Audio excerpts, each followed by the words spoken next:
मित्रों नमस्कार। पुस्तक नामा के इस छठे एपिसोड में आपका स्वागत है। आज हम आपके लिए फिर से 4 किताबें लेके आए हैं।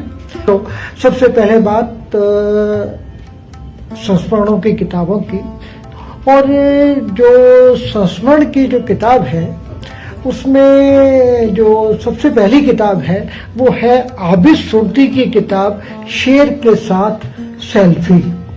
बेहद महत्वपूर्ण किताब है। देश के जाने माने पेंटर, देश के जाने माने उपन्यासकार, कथाकार, कवि आबिद सुरती की ये किताब बहुत महत्वपूर्ण किताब है। आबिद सुरती का ये जो संस्मरण संग्रह है इसमें 5 संस्मरण हैं और ये 5 संस्मरण अपने आप में नायाब हैं।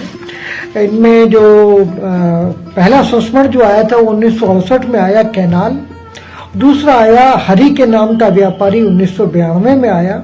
उसके 2 साल बाद आया 1994 में रामदास एक जननायक की हत्या।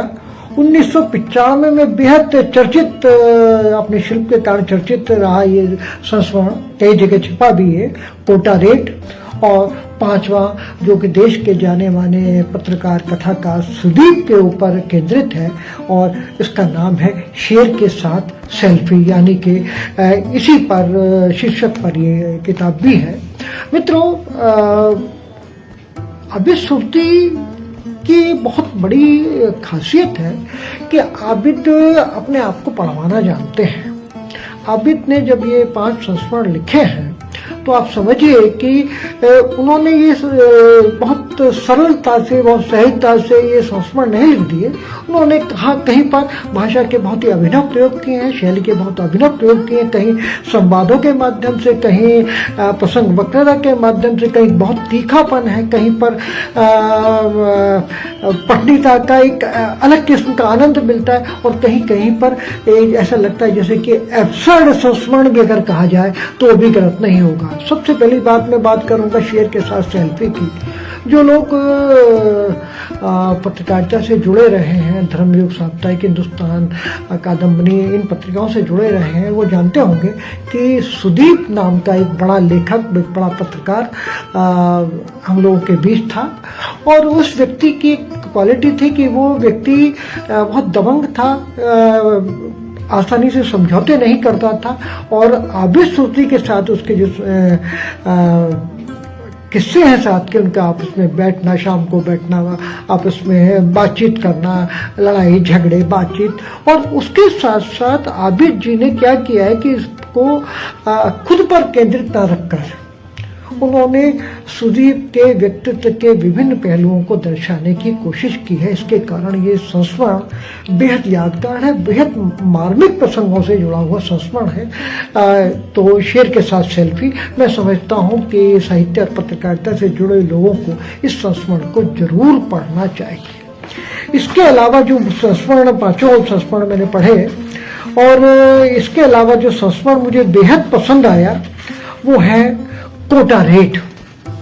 कोटा रेड, आप समझिए कि ऐसे विषयों पर संस्मरण बहुत कम है जहाँ पर आपको पढ़ने का भी, एक कथा को पढ़ने का भी पूरा आनंद आ रहा है, जहाँ आपको जो लेखक है उसके शैलीय जो चमत्कार हैं उनका भी आप आनंद ले रहे हैं, और साथ साथ एक अनूठे भावभूमि से आप परिचित हो रहे हैं। कोटा ये कोटा रेड जो है, समझिए कि एक ऐसी रेलवे की एक ऐसी रेड है जहां पर रात को रेड पड़ती है, और लेखक जो है आबिद सुरती फर्स्ट क्लास का पास होने के बावजूद हिरासत में डाल दिए जाते हैं। और वहाँ जो कुछ भी घटता है उसको लेकर आबिद सुरती एक संस्मरण की रचना करते हैं, और एक यादगार संस्मरण बन जाता है। ये कई बार आपकी आंखों में आंसू भर देता है, कई बार आपको पीड़ा से भर देता है, कई बार आपको तनाव से भर देता है, और कई बार आपको मुट्ठियां भींचने पर भी विवश कर देता है। बेहद बेहद खूबसूरत संस्मरण है, बेहद अलग किस्म का संस्मरण है जिसे पढ़ा जाना चाहिए। इसके अलावा एक संस्मरण है रामदास एक जननायक की हत्या, एक तीखी व्यंग रचना का आभास ये देता है संस्मरण। और जो पांचवा जो संस्मरण है वो है हरि के नाम का व्यापारी। जब बाबरी मस्जिद का विध्वंस हुआ, बाबरी मस्जिद जब टूटी, उस समय से जुड़ा हुआ ये संस्मरण है। कई जगहों पर ये संस्मरण उस समय का जो तनाव है, उस समय की जो पीड़ा है, उस समय के जो दर्द है, उस समय की जो परेशानियां हैं और उस समय जो जिस प्रकार का जो माहौल बना हुआ था उसको बहुत अच्छे ढंग से आविष्कृत चित्रित करते हैं। लेकिन कहीं कहीं पर मुझे लगता है कहीं कहीं पर वो लेखक उनका मुसलमान भी हो जाता है। चाहे लेखक कोई भी हो, उसे लेखक पहले होना चाहिए, हिंदू मुसलमान बाद में होना चाहिए। जैसे एक दो जगह पर कुछ लिखा है, जैसे कि बाबरी के ढहने से पहले ही यहाँ का मुसलमान आशंकित मानसिक रूप से त्रस्त था, मस्जिद के गिरते ही वह अपनी सुध-बुध खो बैठा। इस पागलपन का नतीजा क्या निकला? कुल मिलाकर 227 लाशें गिरी, जिनमें अधिकतर मुसलमानों की थी और वे पुलिस फायरिंग में मरे थे। इस बात को मैं समझता हूँ कि किसी और ढंग से भी कहा जा सकता था, क्योंकि लेखक लेखक होता है, हिंदू मुसलमान वो बाद में होता है। तो कई जगहों पर ऐसी चीजें हैं इसमें, तो इनसे बचा जाता तो बेहतर था। लेकिन उसके बाद भी मैं कहूँगा कि शेर के साथ सेल्फी अगर इस समय की जो बेहतरीन संस्मरणों के संग्रह हैं, तो उनमें से शेर के साथ सेल्फी जो है ऊपर के 10 संस्मरणों में 100% होगा। ये किताब छापी है अद्वैत प्रकाशन ने। ये अद्वैत प्रकाशन वही है जो साहित्यकारों के लिए किताबों की प्रचार प्रसार के लिए बहुत सारी योजनाएं लगातार चलाता है।